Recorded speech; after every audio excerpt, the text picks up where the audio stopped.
안녕하세요. 오늘도 시청해주셔서 감사드리고요. 바로 사연 읽어보겠습니다. 안녕하세요. 저는 서해안 해수욕장으로 유명한 태안에서 간장게장 식당을 운영하고 있는 50대 중반의 여성입니다. 어느 집안이든 별별 사연은 다 있지요. 모두가 욕심이 넘쳐 돈을 탐하다 벌어지는 별별 사연들요. 저희도 두 아주버니 때문에 겪었던 기막힌 사연들이 있습니다. 몇 억을 우습게 알던 두 아주버니들의 사연들을 들려드릴게요. 저희도 이판사판이네요. 남의 땅에서 제 몫을 주시면 나갈게요. 저희 내쫓고 막내에게 다 주실 거라는 거 눈치채고 있었어요. 어머님은 어렸을 때부터 막내만 이뻐하셨잖아요.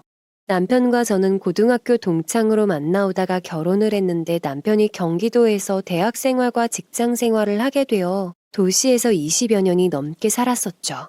그러다가 남편이 명예퇴직을 하면서 새로운 도전을 해보고자 시댁과 친정이 있는 태안으로 내려오게 되었답니다. 태안의 시댁은 시아버지가 10년 전에 돌아가시고 시어머니와 큰형님 댁이 살고 계셨어요. 시어머니는 아들 삼형제를 낳으셨는데 남편은 막내로 자랐어요.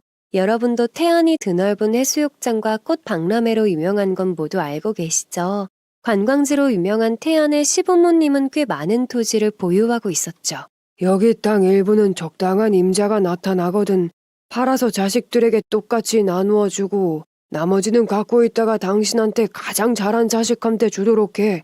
여기 땅값이 벌써부터 들썩이는 것을 보니 자식들끼리 재산 싸움이 나서 당신이 힘들까봐 걱정이야. 시아버님의 유언대로 시어머님은 태안의 전원주택과 아파트 건설로 들썩일 때 적당한 업자에게 만평의 땅을 팔아 삼형제에게 똑같이 3억씩을 증여해 주셨습니다. 그런데 참 이상하죠. 한 뱃속에서 나왔어도 성격은 너무나도 다른 삼형제. 큰아주버니는 안정적인 생활을 하시기보다는 모험을 좋아해서 누가 돈 좀 벌었네 하면 이 장사 저 장사 안 해본 장사가 없을 정도였죠. 당연히 3억으로 새로운 꽃게탕 전문 식당을 해보겠다며 일을 벌였어요. 항상 준비가 덜 된 상태에서 일을 벌여서 그런지 사업운이 없어서 그런지는 모르겠으나 큰아주버니는 하는 장사나 사업마다 실패를 하더군요. 결국 하던 장사를 모두 정리하고 빈털터리로 시댁으로 내려가 귀농이랍시고 시어머니에게 앉혀 살고 있는 모양새가 되었습니다. 그럼에도 자신들의 노력이 부족해서 실패했다는 사실을 인정하려 들지 않았고 귀농에서도 일만 벌이기 일쑤였답니다. 엄마, 요즘 누가 흔해 빠진 고구마 농사를 짓는다고 그래요. 우리도 트렌드에 맞게 애플 수박과 복수박 재배를 해서 고수익을 얻어야 한다고요. 그러더니 시어머님이 매년 농사 지어온 고구마 밭을 싹 다 갈아엎었어요. 그 넓은 밭에 애플 수박과 복수박 농사가 유행이라며 시도해봤지만 역시나 모두 실패로 돌아갔죠. 매년 고구마 농사로 목돈이라도 쥐어볼 수 있었던 시어머님은 큰 아주버니의 실패로 수확은커녕 농업자금 대출금만 쌓이게 되자 속이 시커멓게 타들어가셨어요. 그때부터였을까요? 시어머님의 얼굴에 주름살이 급격하게 늘어만 가셨습니다. 그리고 식자재 유통을 하고 있던 작은 아주버니는 3억의 대출까지 받아서 서울에 40평대 아파트를 샀습니다. 통 크게 투자한 작은 아주버니를 큰 아주버니는 비아냥대며 말했었죠. 너는 경제뉴스도 안 보는 거니? 지금 집값이 더 떨어질 거라고 하는데 집에다가 탈탈 털어서 꼬라박으면 어쩌겠다는 거냐? 형님이나 나중에 배합하지 말라고요. 기자들 떠드는 거 전부 믿음 바보죠. 두고 보세요. 지나고 보면 지금이 바닥이었다는 것을 알게 될 테니까요. 막내인 저희는 3억으로 무엇을 했냐고요? 저희는 마침 친정엄마가 아버지가 돌아가시고 난 후에 식당을 하고 싶어 해서 태안의 3층짜리 건물을 사들였습니다. 건물은 해수욕장의 해변에 있는 건물로 관광지로 유명하다 보니 친정엄마가 식당을 하시기에는 아주 적당한 물건이었어요. 1층은 엄마가 식당을 하시고 3층은 살림집으로 뷰가 좋은 2층은 카페로 임대를 주었죠. 지금 생각해보면 3억으로 작은 아주버니처럼 집에 투자를 했더라면 어땠을까 하지만 태안도 그동안 시세가 많이 올라서 2배가 넘게 가치가 올랐으니 그것으로도 만족합니다. 그리고 이렇게 돌아올 든든한 보험이 되어준 것에 감사해야죠. 그리고 남편과 농담 삼아 나이 들면 엄마와 식당을 하면서 경치 좋은 곳에서 노후를 보내자고 했었죠. 그런데 그 말이 씨가 되어 시기가 이렇게 빨리 다가올 줄 누가 알았을까요? 저희는 이제 군대를 제대하고 대학에 복학 중인 아들과 대학 졸업반인 딸을 위해 경기도의 25평 아파트는 놔두기로 하고 태안으로 내려갔습니다. 남편이 퇴직할 때 받은 퇴직금과 학자금이 있어서 몇 년은 아이들 학자금 걱정이나 생활비 걱정은 안 해도 되었거든요. 잘 왔어. 이제야 이 식당이 주인을 찾았네. 나도 이제 나이가 들어서 혼자 식당 일 하기가 힘들었는데 이 서방도 잘해봐. 내가 힘 닿는 데까지 열심히 도와줄 테니까. 식당 일이 처음이라 걱정이 되었지만 엄마의 든든한 격려에 저희는 걱정은 접어두고 열심히 해보리라 다짐을 했답니다. 시댁은 이곳에서 30km 떨어진 반대편에 있었는데 시어머님과 큰 아주버니에게 내려왔다는 인사를 하려고 들렀죠. 벌써 80이 다 되신 시어머님은 막내 아들과 며느리를 반갑게 맞아주셨습니다. 남편은 막내 아들답게 시어머니에게 참 다정하고 곰살맞은 자식이었어요. 그리고 막내 며느리인 저를 유독 예뻐해 주신 점이 항상 감사했습니다. 항상 자주 찾아뵙지 못해 죄송스럽고 안타까웠었는데 이제라도 자주 찾아뵐 수가 있어서 그 점이 좋았어요. 하지만 저희가 이곳에서 식당을 하며 정착을 한다고 하자 큰 아주버니는 무척 비관적인 말로 저희를 힘 빠지게 하더군요. 회사만 다니던 네가 여기서 무슨 식당을 하겠다는 거냐? 괜히 파리만 날리지 말고 올라가서 직장이나 다시 알아봐. 동서, 식당 아무나 하는 거 아니다? 우리 봐봐. 하는 것마다 족족 말아먹고 결국은 이렇게 농사를 짓고 있잖아. 나도 꽃게탕 전문점 차렸을 때 우리 친정에서 도와주었는데도 그 꼴이 났는데 동서라고 별 수 있겠어? 처음부터 파리만 날릴 거라며 재수없는 소리를 하는 큰 아주버니 내외가 왜 그렇게 밉던지요. 동생 부부가 한번 잘해보겠다는데 그렇게 초장부터 비관적인 말을 할 필요는 없잖아요. 암튼 큰 아주버니와 형님은 두 동생들에게 믿음직스러운 형의 역할보다는 언제나 동생들을 시기하고 자신의 욕심부터 채워나가는 이기적인 사람들이었어요. 시어머님은 큰맘 먹고 내려온 애들을 왜 처음부터 기를 죽이냐며 나무라셨습니다. 그러면서 안사돈이 음식 솜씨도 좋고 장사 수완도 좋아서 잘 될 거라며 격려를 해주셨어요. 저희는 건물 3층에 짐을 풀고 친정엄마와 합가를 하면서 본격적으로 식당 메뉴부터 개선을 했습니다. 엄마는 그동안 게장 백반집을 해오셨는데 직원 한 명을 두고 두 분이서 해오셨던지라 메뉴 구성이 한정되어 있었죠. 일단 상어부터 바꾸고 기존의 게장만 하던 메뉴를 탕 종류로는 꽃게탕과 개국지를 추가했어요. 그리고 포장 판매와 온라인 판매도 시작하자고 했죠. 그리고 저의 비장의 무기, 게살 쌈장인데요. 말 그대로 쌈장에 게살을 듬뿍 넣어서 만들었는데 보슬보슬 뜨거운 밥 위에 비벼 먹으면 밥 한 공기는 순삭이랍니다. 먹어본 사람은 모두 극찬을 아끼지 않았던 저만의 비밀 노하우가 담긴 쌈장이죠. 엄마와 남편은 언제 이렇게 철두철미하게 준비를 했냐며 놀라워했고 남편도 다시 열정적으로 온라인 판매 방법을 모색해 보기로 했어요. 메뉴 구성이 정해지니 식당 인테리어도 새롭게 단장하기로 했습니다. 그렇게 일사천리로 한 달간의 인테리어가 진행되고 있을 무렵 큰 아주버니가 찾아오셨어요. 막내 너 퇴직금에 애들 학자금까지 받고 나와서 목돈이 꽤 있지? 형이 비닐하우스를 여러 동 지어서 파프리카를 대량 생산해 볼 생각인데 이게 농협에서 지원금을 받아도 턱없이 모자라서 말이야. 1억만 빌려주면 1년 후에 내가 이자까지 붙여서 돌려주마. 형이 생각하는 것처럼 저 퇴직금하고 학자금 받은 거 4억밖에 안 돼요. 중간에 집 산다고 한번 정산했거든요. 그리고 아직 아이들 대학 등록금과 생활비도 보내줘야 하고 식당 인테리어 공사에 목돈 들어갈 곳이 많아요. 그냥 지원금 나오는 거와 있는 돈 합해서 우선 한동만 해보세요. 남편이 1억 빌려줄 돈도 없고 일단 한동부터 시작하라는 말에 큰아주버니는 버럭 화를 내었습니다. 언제나 통 크게 일을 저질러왔던 큰아주버니에게 비닐하우스 한동이 얼마나 우습게 보였겠어요. 한동으로 시작해서 무슨 큰돈을 벌겠냐며 저희가 파프리카 재배를 해보라고 한 것도 아닌데 괜히 저희한테 화풀이를 하시지 뭡니까? 몇 번을 설득해도 안 되니 결국에는 저희 식당 건물을 담보로 대출을 해달라는 경우 없는 부탁까지 하시더군요. 나중에 시어머니에게 들은 이야기인데 모든 토지가 어머님 앞으로 되어 있어 자신의 마음대로 할 수 없었던 큰 아주버니는 하우스를 짓기 위해 땅 담보 대출을 해달라고 했답니다. 그런데 시어머님 또한 그동안의 큰 아주버니의 실패작들을 봐왔던 터라 반대를 하셨다죠. 그래놓고 저희가 만만해 보였는지 찾아와서 1억이 안 되면 대출을 받아서 빌려달라니요. 이게 말인지 방귀인지 분간이 안 되는 헛소리로 들렸습니다. 큰아주버니가 흥분을 해서 떠들어대도 남편은 침착하게 거절을 하고 안 된다고 하였죠. 큰아주버니는 돈을 빌리러 왔다가 본전도 못 찾자 오만 인상을 써가면서 한창 인테리어 공사 중인 식당을 보며 쓴소리를 하고서야 돌아갔습니다. 큰아주버니가 응원은 못해줄 망정 계속 초치는 소리만 해대니 서운했는데 며칠 후에는 큰형님이 전화를 하셔서 꽃게는 자신의 친정과 거래를 하라며 반강요를 해왔어요. 동서, 끝내는 꽃게 전문점 하는 거야?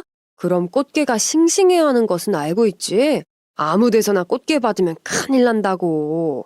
수산업 유통하는 우리 친정하고 거래해. 내가 좋은 걸로만 보내라고 말 잘해놓을 테니까. 저는 괜찮다며 기존의 친정엄마가 거래했던 사장님이 인심도 좋고 신용도 좋아서 계속 그곳과 거래를 하겠다고 거절을 했습니다. 하지만 큰형님은 막무가내로 이럴 때 서로 돕고 살아야지 왜 엉뚱한 사람 돈 벌게 해주냐면서 섭섭하다고 하더군요. 계속해서 물건을 보지도 않고 거절하는 것은 아니라며 한 번만 받아보고 결정하라며 강요했습니다. 저는 큰형님과 계속 실랑이하는 것도 지치고 해서 생각 좀 해보겠다고 하고 전화를 끊었어요.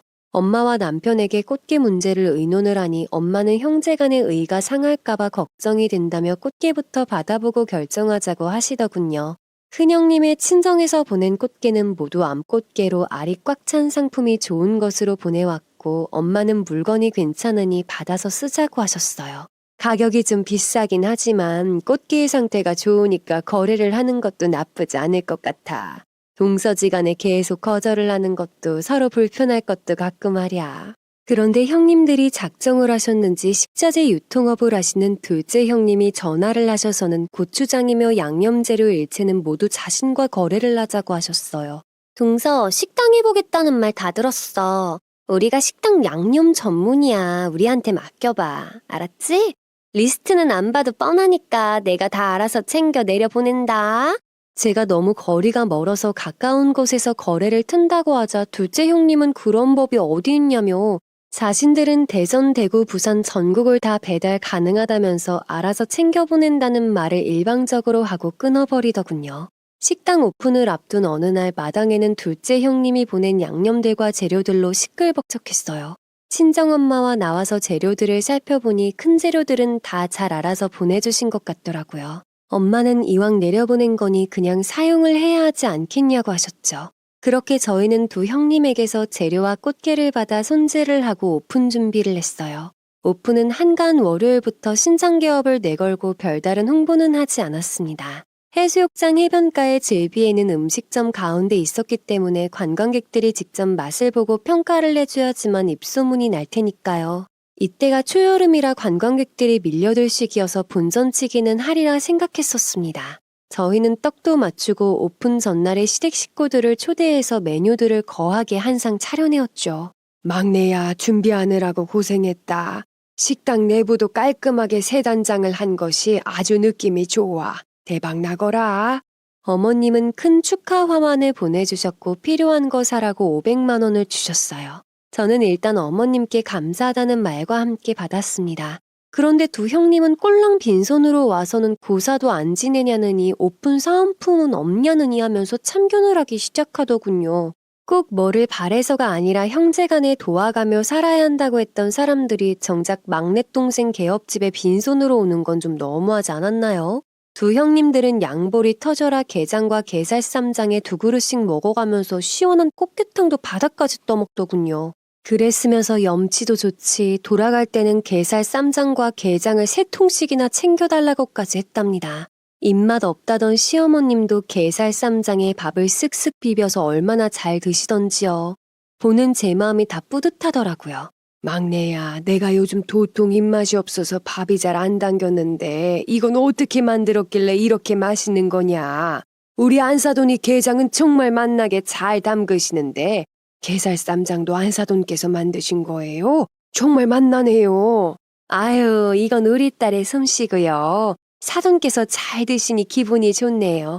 가실 때 많이 챙겨드릴 테니 식사 잘 챙겨 드시고 건강하셔야죠. 친정엄마보다 연세가 좀 더 많으신 시어머님은 근래에 볼이 홀쭉해지신 게 좀 야위어 보이셔서 마음이 안타까웠어요. 시어머님이 원래 심장 비대증이 있으신데 60세가 넘어서부터는 고혈압과 고지혈증 약까지 드시고 있어 건강관리에 신경을 많이 써야 하시는 상태이셨거든요.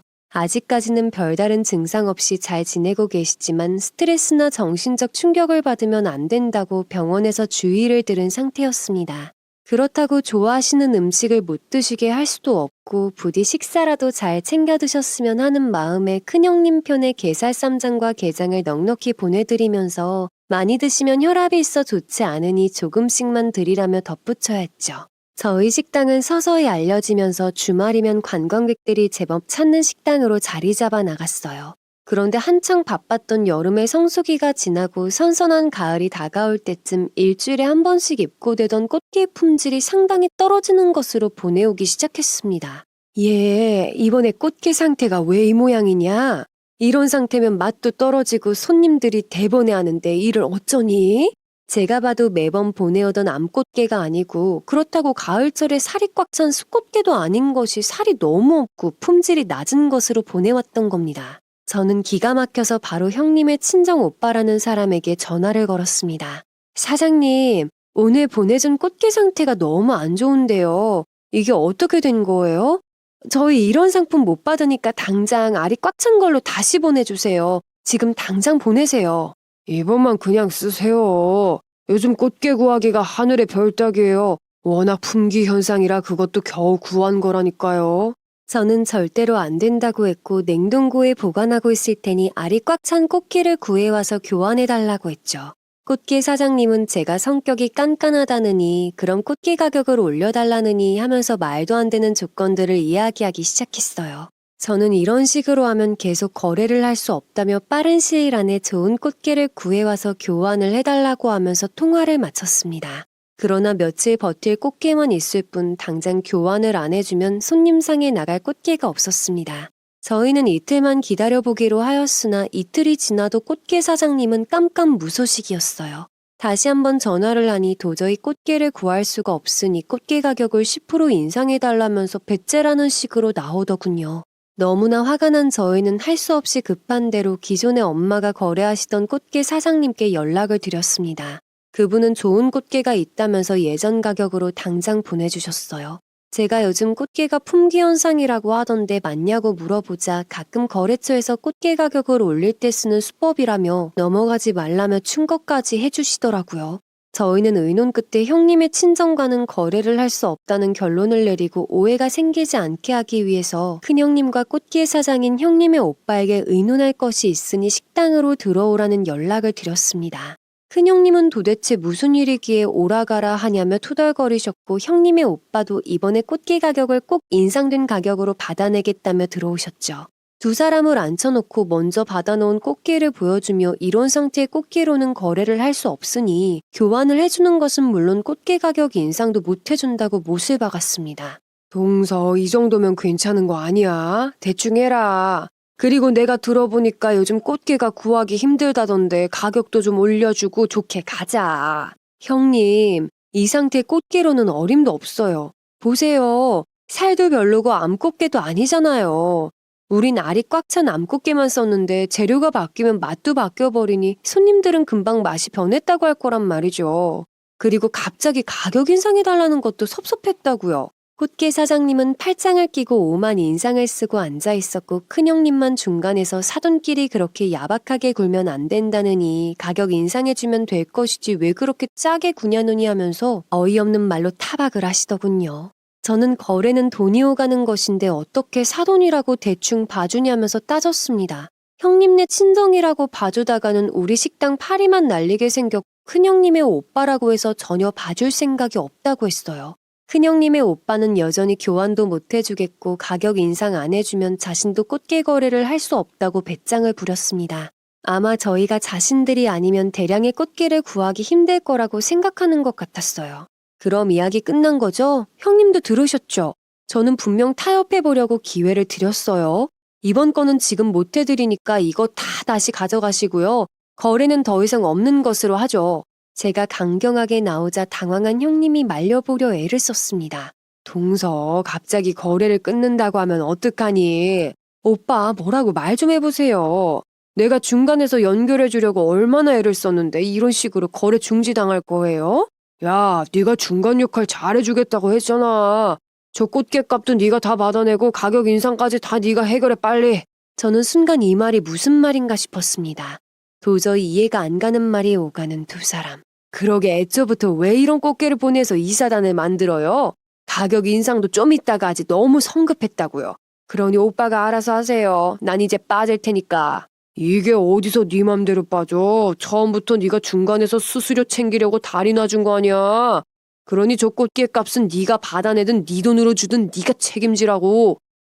내용을 들어보니 큰형님이 우리와 큰형님 오빠네를 연결시켜주고 중간에서 수수료를 빼먹은 모양이었어요. 세상에 동서가 식당을 해보겠다고 개업을 했는데 중간에서 이용해 먹을 생각을 했다니요. 뒤통수를 3개 얻어맞은 것 마냥 쎄한 것이 너무 화가 났습니다.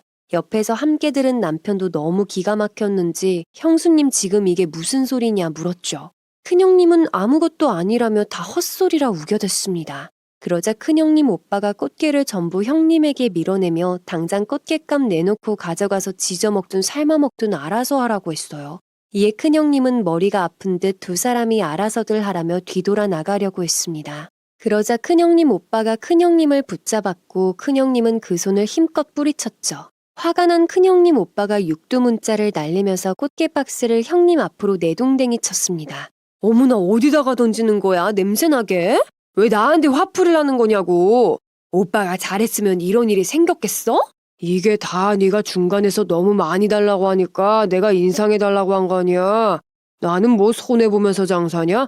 너야말로 이 꽃게값 300만 원 하고 그동안 받아간 수수료 500만 원 하고 다 토해내. 형수님 정말 너무하시네요. 이건 사기나 마찬가지라고요. 어디 등쳐먹을 사람이 없어서 저희 돈을 뜯어먹습니까? 정말 섭섭합니다. 거래는 없던 걸로 할 테니 이 시원찮은 꽃게 가지고 두 분 다 썩 나가세요. 얼른요.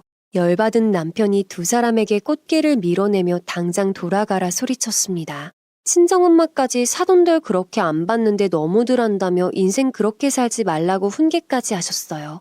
두 사람은 그런 소리는 들리지도 않는지 문 밖으로 쫓겨나서도 서로의 탓을 하며 언성을 높였습니다.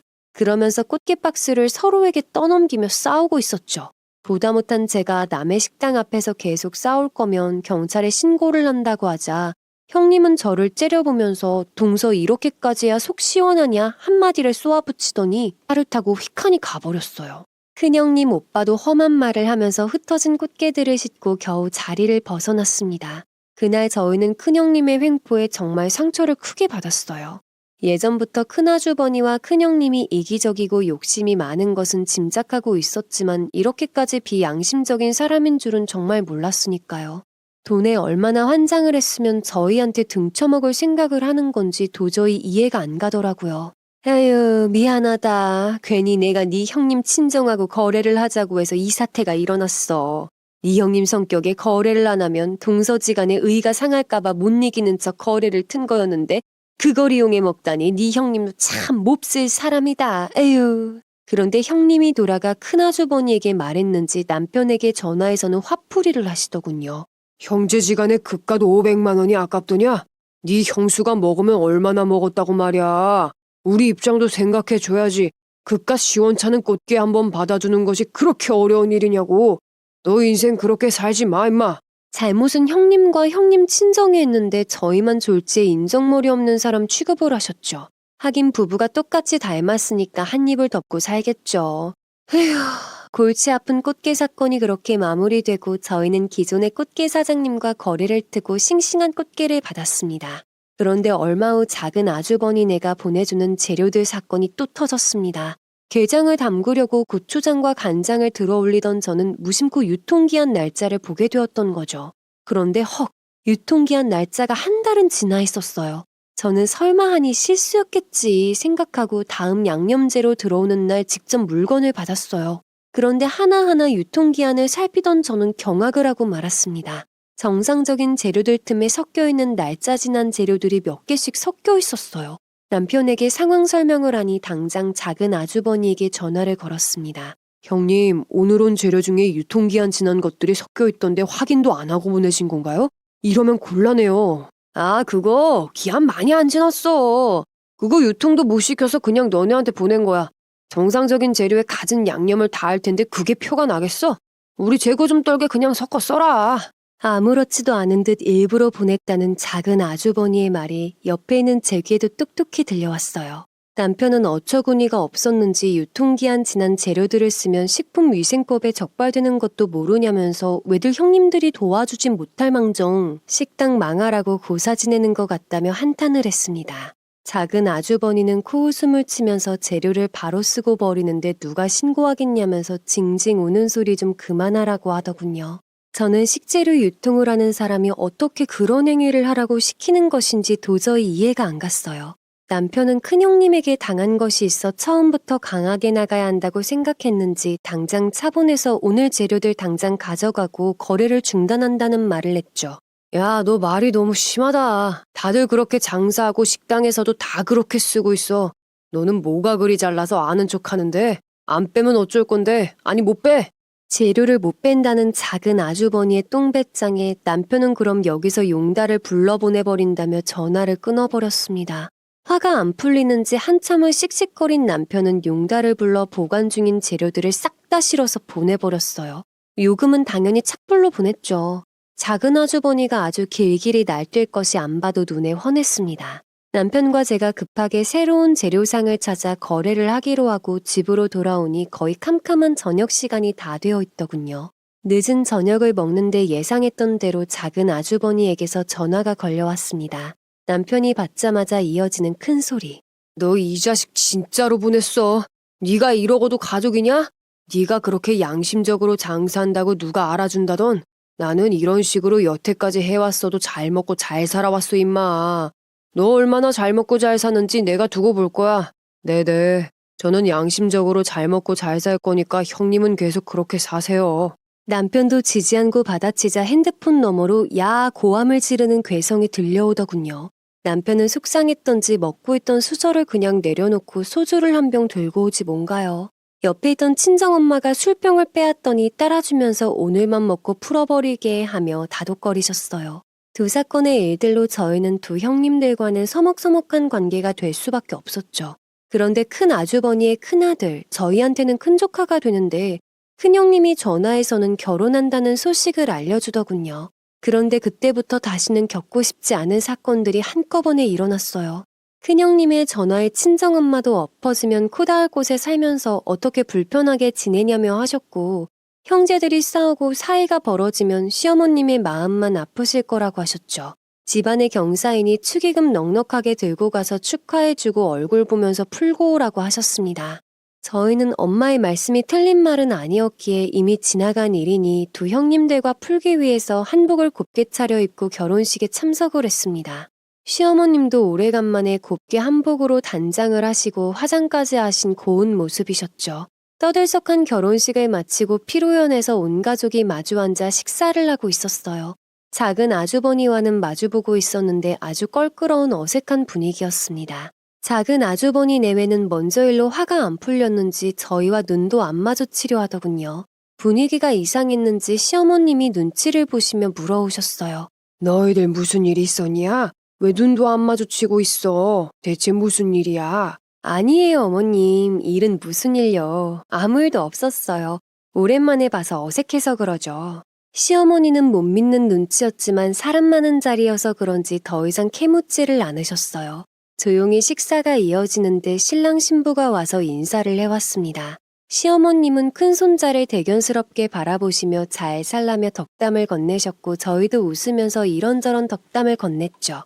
축하한다. 어느새 이렇게 커서는 장가를 가고 요즘 집값이 보통이 아닌데 신혼집 마련하느라고 힘들었겠구나. 네, 말도 마세요. 잔금을 겨우 맞췄다니까요.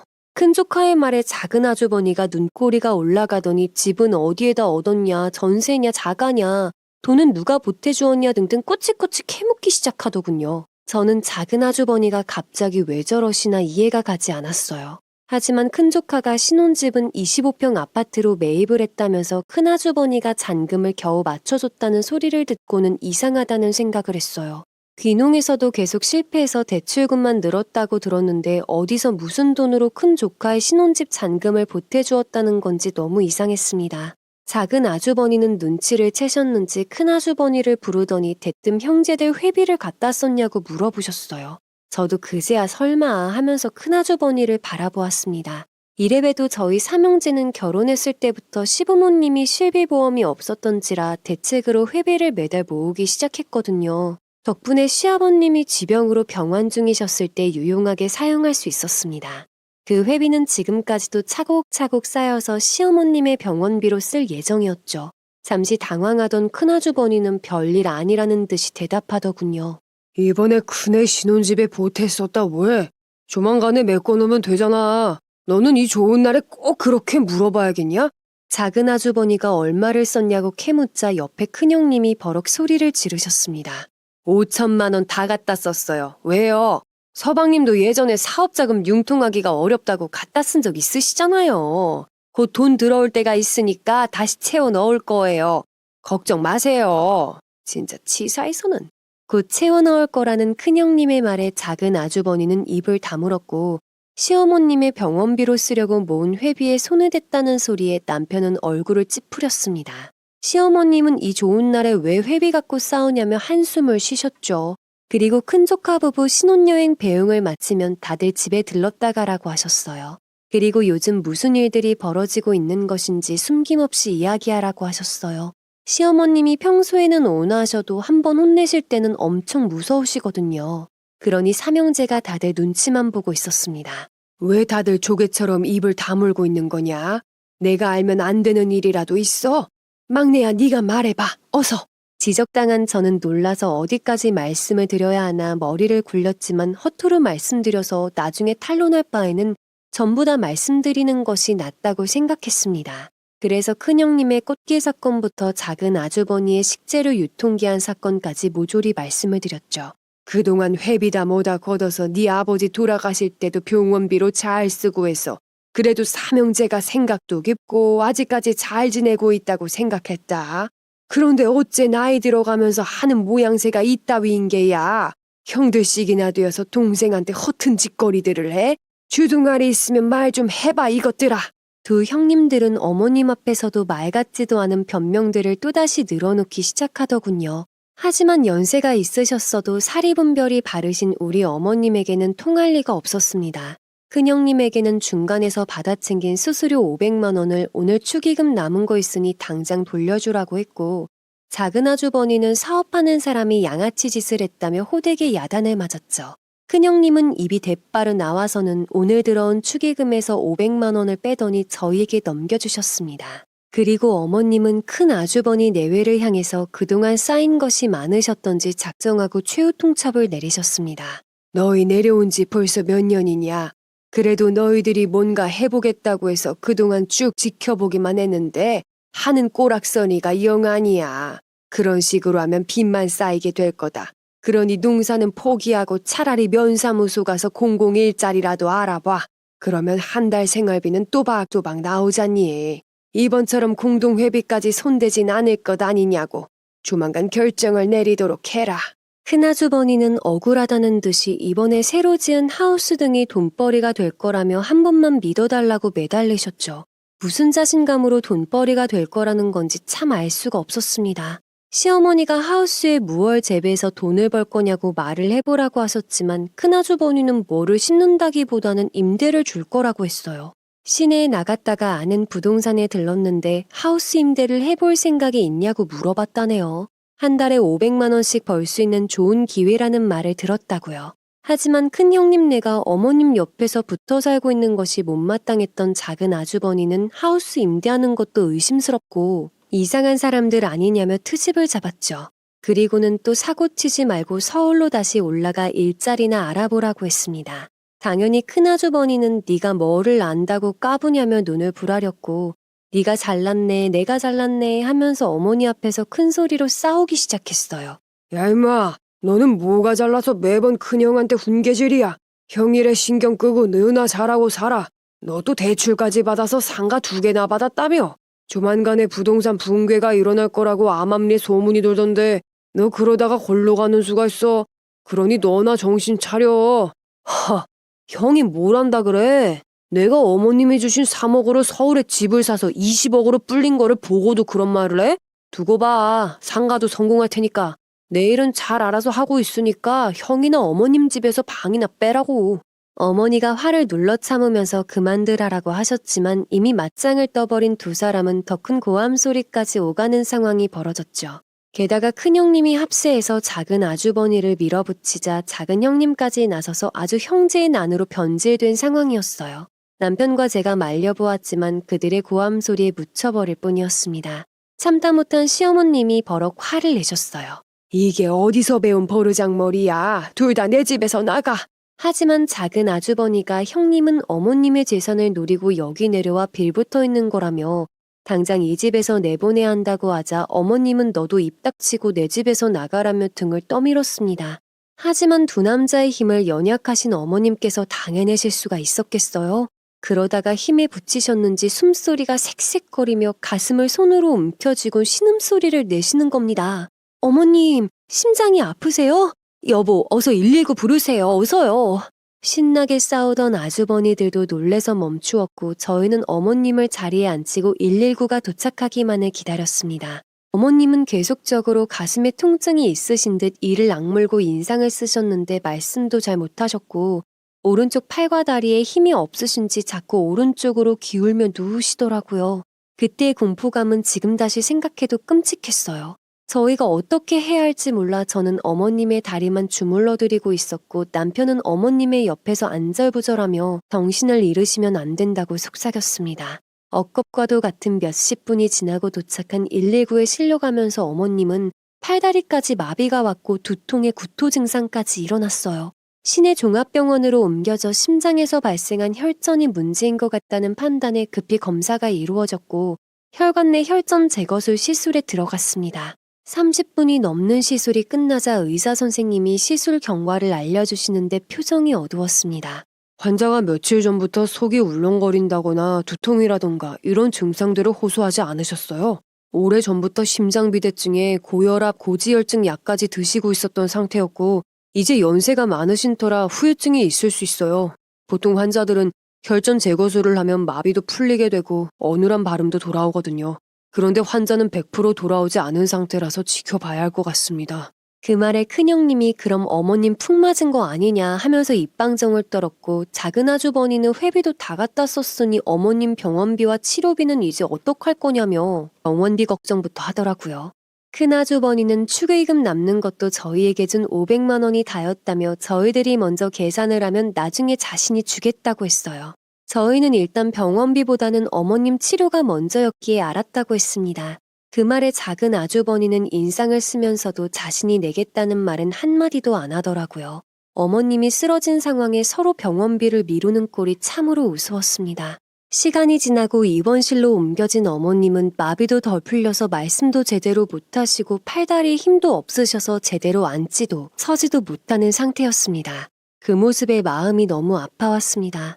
그저 곱게만 사시다가 평안히 가셨으면 하는 게 바람이었는데 이렇게 쓰러져 병원으로 실려오실 줄은 꿈에도 생각 못한 일이었죠. 하지만 당장 어머님 간병 문제가 시급했는데 막상 간병 이야기가 나오자 두 형님은 변명하면서 회피하셨어요.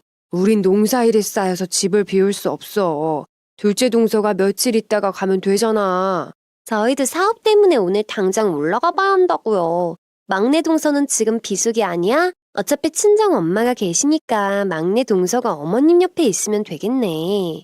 간병을 서로 미루는 모습에 남편이 그래도 어떻게 저희만 있냐고 교대해줄 사람이 필요하다고 했죠. 큰형님 보고 교대는 해줄 수 있지 않느냐 묻자 그럴 시간조차 없다는 말에 기가 막혔네요. 남편은 한숨을 쉬면서 자신이 교대를 해주겠으니 저보고 할 수 있냐고 물었어요. 아니면 간병인을 쓸 수도 있다고 했죠. 저는 두 번 생각할 것도 없이 어머님 간병을 하겠다고 했습니다. 사시면 얼마나 사신다고 하나밖에 없는 어머님을 다른 사람 손에 맡긴다는 것이 영 껄끄러웠으니까요.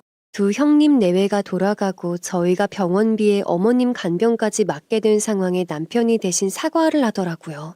참 면목이 없는 상황들이 계속 생겨서 미안하다고요. 저는 일단 어머님부터 쾌차하시는 데에 집중하자고 남편을 다독였어요. 그리고 친정엄마에게 연락을 드렸는데 시어머님이 쓰러지셨다는 소리에 한 걸음에 달려오셔서는 어눌하게 변하신 모습에 울음을 보이셨습니다. 그러고는 어머님의 힘없이 처진 마른 손을 꼭 잡으시고는 말씀하셨어요. 사돈, 며칠만 있다가 두 발로 일어나셔야 해요. 이렇게 힘없이 무너지실 분이 아니시잖아요. 꼭 쾌차하셔서 퇴원하시자고요. 아셨죠? 시어머님은 모두 알아듣기는 하시는지 두 눈에 눈물이 글썽글썽이시면서 고개를 끄덕끄덕 하셨어요. 아파봐야 사람의 본질을 알아본다고 했던가요? 어머님이 입원해 계신 동안 두 형님은 면회만 잠깐 왔을 뿐 병원비를 주고 간 적도 없었고 간병도 하겠다는 말이 전혀 없었습니다. 그저 몸이 불편한 어머님을 모시라고 할까봐 전전긍긍하는 모습이었죠. 어머님은 뇌경색 재활병원으로 옮겨져 재활치료를 받으셨습니다. 다행히 식당도 비수기여서 친정엄마와 직원으로 운영이 가능했어요. 저와 남편은 친정엄마까지 쓰러지실까봐 아르바이트를 한 명 더 고용해서 무리가 가지 않으시게 신경 써야 했답니다. 3개월 후 하얀 눈으로 덮인 겨울이 왔을 때 어머님은 휠체어에서 벗어나 지팡이를 짚고 천천히 걸을 수 있는 상태까지는 회복이 되셨어요. 그리고 말씀도 발음이 어눌하셨지만 제법 알아들을 수 있게 되었죠. 어머님, 이제 많이 좋아지셨어요. 발음도 제법 또박또박 하시고 젓가락질도 이제 혼자 잘하시잖아요. 장하세요. 조금만 더 재활하면 더 좋아지실 거예요. 어머님이 의지가 대단하셔서 이를 악물고 치료에 임하셨던 덕분이었습니다. 그동안에 친정엄마는 종종 찾아오셔서 말동무도 해주시다가 저와 교대를 해주시기도 하셨답니다. 물론 저와 남편도 식당 일 때문에 중간중간에는 간병인의 도움을 받기도 했었죠. 그 비용 또한 저희가 모두 부담을 해야 했어요. 큰아주버니는 그때 큰 소리친 것처럼 하우스를 임대를 준 것 같았습니다. 하지만 어머님이 재활받고 치료받는 몇 달 동안 병원비를 주고 가신 적은 없었죠. 그런데 남편이 어머님의 겨울옷과 필요한 것을 가지러 어머님 집에 들렀을 때 이웃집 아주머니께서 남편을 살짝 불러내더랍니다. 막내 아들 맞지? 어머님이 많이 아프셔? 집엔 언제 오신대? 내가 이런 말 하기가 그런데 자네 형이 세운 저쪽 밭에 하우스 말이야. 거기에 밤마다 이상한 외국 사람들이 들락거리는데 뭐 아는 것 없어? 아니 이상하잖아. 하우스에 왜 밤마다 외국 사람들이 들락거리냐고. 그것도 까만 승합차에 몇십 명씩 실어다 나르는 것 같던데? 아주머니는 이상하다 하면서 동네 사람들 모르게 늦은 밤에 왔다가 새벽에 빠져나가는지라 처음에는 아무도 몰랐다고 합니다. 그런데 아주버니가 아저씨와 서울의 아들 집에 갔다가 자정쯤에 도착한 적이 있었는데 그때 보게 되었다고요. 하도 이상해서 관심 있게 지켜봤는데 매일 들락거리는 것은 아니고 일주일에 한두 번만 들락거리는 것 같다고 했어요. 큰아주버니에게 뭐하는 사람들이냐고 물었지만 모른다는 말만 들었다고요. 그 이상한 소리를 들은 남편은 큰아주버니에게 바로 물어봤지만 돌아온 대답은 신경 끄라는 대답뿐이었어요. 이상한 사람들에게 빌려준 거라면 어떡하려고요. 무슨 일이라도 생기면 어쩌려고 그래요. 무슨 일이라니. 대체 이런 시골에서 무슨 일이 생기겠어. 그냥 우리는 임대해주고 돈만 받아먹으면 되지. 500만 원이 적은 돈이야? 웬만한 일자리 구하는 것보다 가만히 앉아서 돈을 버는데 그걸 왜 포기해? 너는 신경 쓰지 말고 어서 필요한 거 챙겨서 병원이나 가봐. 남편은 도통 들으려고 하지 않는 큰 아주버니가 답답했지만 그냥 돌아올 수밖에 없었다고요. 병원으로 돌아와서 저에게만 속사정을 말하는 남편의 얼굴은 의심과 걱정으로 가득해 보였습니다. 저희는 그 사람들이 하우스 안에서 수상한 짓을 벌이는 건 아닌지 별별 생각이 다 들었죠. 저희는 어머님에게 의논도 못 드리고 그렇다고 작은 아주버니와도 사이가 틀어져 버린 터라 상의도 못하고 있어 답답해하고 있었습니다. 그런데 저희가 그런 걱정을 한 지 며칠도 지나지 않아 일이 터져버렸어요. 누가 신고를 한 건지 아니면 경찰이 계속 주시를 하고 있었던 건지 그 하우스에 경찰들이 들이닥쳤다고 합니다. 그 하우스 안에서는 베트남인들이 전통 사행성 게임을 즐기고 있었다고 하네요. 경찰들은 그들을 모두 연행해 갔고 몇 달 동안 그 안에서 몇십억 원의 돈이 오고 갔다는 소리였습니다. 더욱 충격적인 사실은 큰아주버니가 그곳에서 급전이 필요한 베트남인들에게 돈을 빌려주고 수수료를 챙겼고 큰형님은 라면과 김밥 등 야식까지 만들어 팔았다고 합니다. 하우스를 임대해주고 수수료에 야식 장사까지 한 큰아주버니와 큰형님도 경찰서에 연행되어 갔는데 두 사람은 놀래서 남편과 작은 아주버니에게 연락을 해왔습니다. 하지만 작은 아주버니는 자신은 그런 일에 연루되기 싫다며 거절을 했고 저희는 간호사에게 어머님을 부탁하고 어떻게 된 상황인지 알아보기 위해 경찰서에 찾아갔어요. 막내야, 당장 변호사 선임부터 해라. 우린 이 사람들에게 속은 거야. 우린 그냥 어렸을 때 하던 홀짝 게임인 줄 알았다고. 이게 무슨 법을 어겼다는 건지 도대체 알 수가 없는 말만 하는구나. 맞아요, 서방님. 우린 그냥 가벼운 게임인 줄 알고 해달라는 대로 라면과 김밥 만들어준 죄밖에 없다고요. 변호사부터 알아봐 주세요, 네? 이대로라면 하우스를 임대해주고 수수료에 야식까지 제공한 두 사람도 처벌을 받아야 하는 상황이었어요. 남편은 화도 나고 너무 실망했던 탓인지 큰아주버니를 노려보면서 전혀 몰랐던 거 맞냐고 며칠 전에 물었을 때 왜 거짓말을 했냐고 따져 물었어요. 모든 일을 두 사람이 벌인 일이니 벌금을 내던 징역을 살던 알아서 하라며 제 손을 끌고 경찰서를 나왔습니다. 제가 남편을 붙잡으며 정말로 이대로 모른 척 할 거냐 물으니 땅이 꺼질 듯 한숨을 쉬던 남편은 큰조카에게 전화를 걸었죠. 상황 설명을 하고 너희 부모님이니 알아서 하라고 전해주고 전화를 끊었습니다. 그대로 병원에 어머님에게 돌아온 저희는 사실대로 큰 아주버니의 사건을 말씀드릴 수도 없어서 입을 꾹 다물고 있었습니다. 나중에 아시게 되겠지만 아직 몸도 다 회복되지 않으셨는데 아시게 되면 또 충격을 받으실까 두려웠기 때문이었어요. 그런데 철이 없어도 그렇게나 없을까요? 며칠 뒤에 두 사람은 병원으로 찾아와 난동을 부려 홀딱 뒤집어 놓았습니다. 야, 임마, 네가 모른 척하면 내가 못 나올 줄 알았냐? 감히 형을 버리고 가? 네가 그러고도 가족이냐? 에휴, 더러운 것. 그러게 말이에요, 어머님. 세상에 저희가 억울한 일을 당했는데요. 글쎄 막내 서방님이 저희를 도와주지도 않고 모른 척 하더라고요. 어떻게 이럴 수가 있어요. 두 사람은 스스로 어머님에게 찾아와 억울한 일을 당했다고 이야기하고 오히려 저희를 인정사정 없는 나쁜 아우로 몰아붙이더군요. 처음 듣는 사건 이야기에 어머님은 당황해하셨지만 어느 정도 회복하신 총명하신 어머님의 눈에는 모든 정황이 보이셨나 봅니다. 상세한 이야기를 남편에게 대답해보라고 하신 어머님. 지금 뭘 잘했다고 그리 나불대는 게야. 내가 너 처음부터 하우스 임대 준다고 할 때부터 수상쩍다 했어 이거사. 뭐? 수수료에 야식까지? 잘했다 잘했어. 이참에 콩밥을 먹어봤어야 정신 차렸을 텐데 그래도 부모라고 그 어린 것들이 손 좀 썼나 보구나. 에이 철딱선이 없는 것들. 자식들 보기 창피하지도 않듯 내 집에서도 당장 방 빼. 나도 더 이상은 못 봐주니까. 큰아주버니와 형님은 자신들이 선수 친 게 안 먹힌 걸 느낀 순간부터 어머님에게 매달리며 애걸복걸을 했어요. 당장 방 빼라고 하면 갈 데가 없다고 하나밖에 없는 집안의 장손을 이리 내치시면 안 된다고 말이죠. 하지만 어머님은 단호하게 장손이 장손다워야 대접을 해주든지 말든지 하는데 나이가 곧 있으면 60인데 철없는 짓만 하는 것을 계속 봐줘야 하냐고 하셨어요. 큰아주버니 내외는 한참을 어머님에게 매달리다 어머님이 받아주지 않자 그럼 지금 남은 땅에서 자신들의 몫을 달라고 떼를 쓰기 시작했습니다. 저희도 이판사판이네요. 남은 땅에서 제 몫을 주시면 나갈게요. 저희 내쫓고 막내에게 다 주실 거라는 거 눈치채고 있었어요. 어머님은 어렸을 때부터 막내만 이뻐하셨잖아요. 네 목! 네가 내 토지 명의로 대출받아 날린 1억하고 공동회비 5천만 원은 어떡할 건데? 네가 갚을 것이냐? 너희들이 정신을 못 차리고 살면서 날린 돈이 무려 10억 원 될 텐데 무슨 네 몫을 달라는 거냐고. 제발 철이나 들어라 이것들아. 어머니가 혈압이 오르시는지 아이고야 머리야 하시면서 머리를 붙잡으시는 바람에 저는 너무 놀라서 비상벨을 눌러 간호사를 불렀고 남편은 더 이상 어머님 충격받게 하지 말라며 큰형님 내외를 병실 밖으로 밀어내기 시작했습니다. 두 사람은 남편에게 밀려나면서도 저희들의 검은 속내를 모를 줄 아냐면서 저희를 어머님 재산이나 탐내는 속물로 치부해버렸어요. 자신들의 눈에 흙이 들어가기 전에는 절대로 두고 보지 않겠다고 했죠. 두 사람이 그렇게 병원에 와서 뒤집고 간 뒤로 어머님은 거의 일주일을 끙끙 앓아 누우셨어요.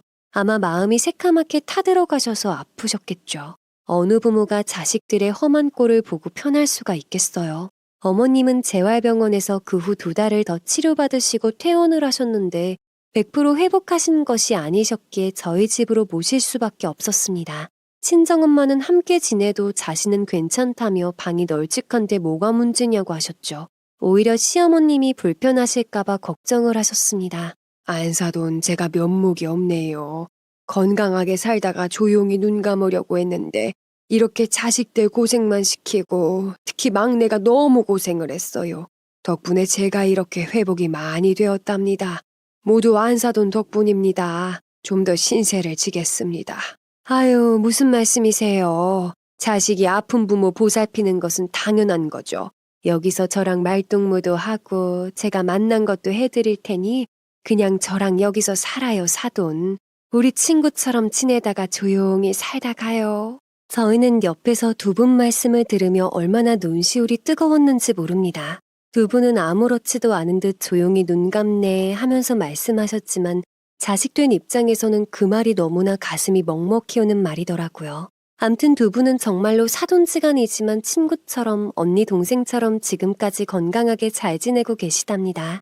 큰형님 내외는 어떻게 되었냐고요?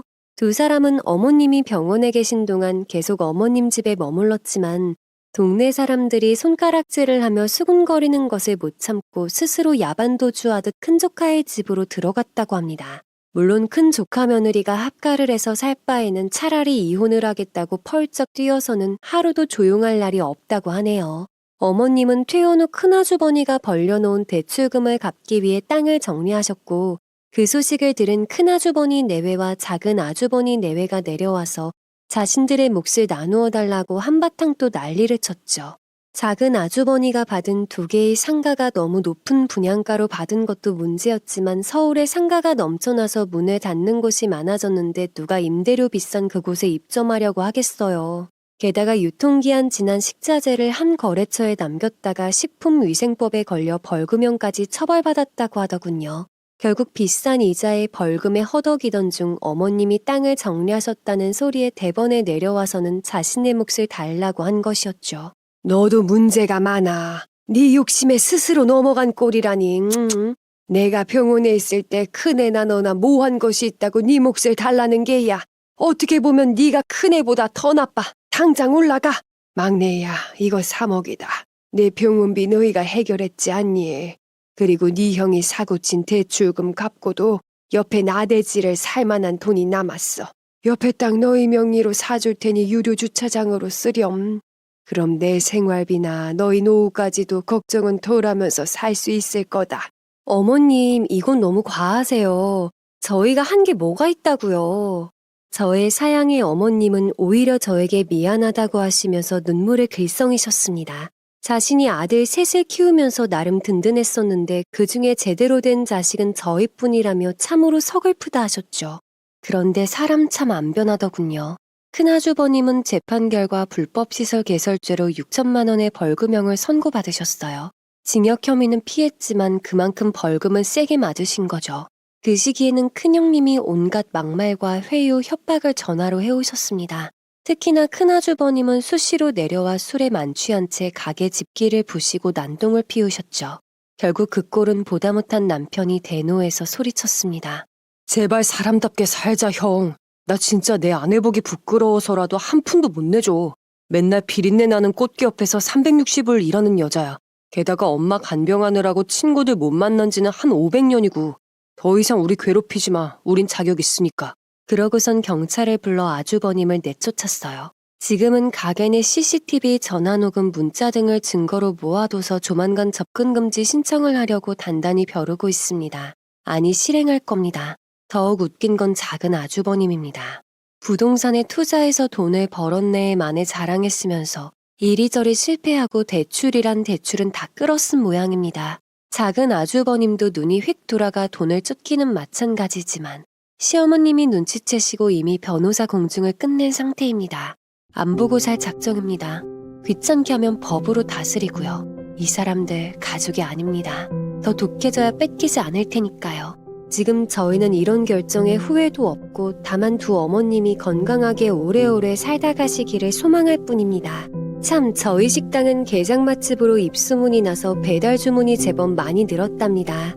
그래서 비수기에도 적당한 수입이 생겨 훨씬 여유가 생겼어요. 집집마다 사람살이가 모두 다르듯 저희 집안도 못난 두 아주버니 내외 때문에 힘들었던 시기가 많았었네요. 긴 사연 들어주셔서 감사합니다. 더운 여름날 건강 챙기시면서 여러분의 가정에는 평안과 행복만이 가득하시기를 기원드립니다.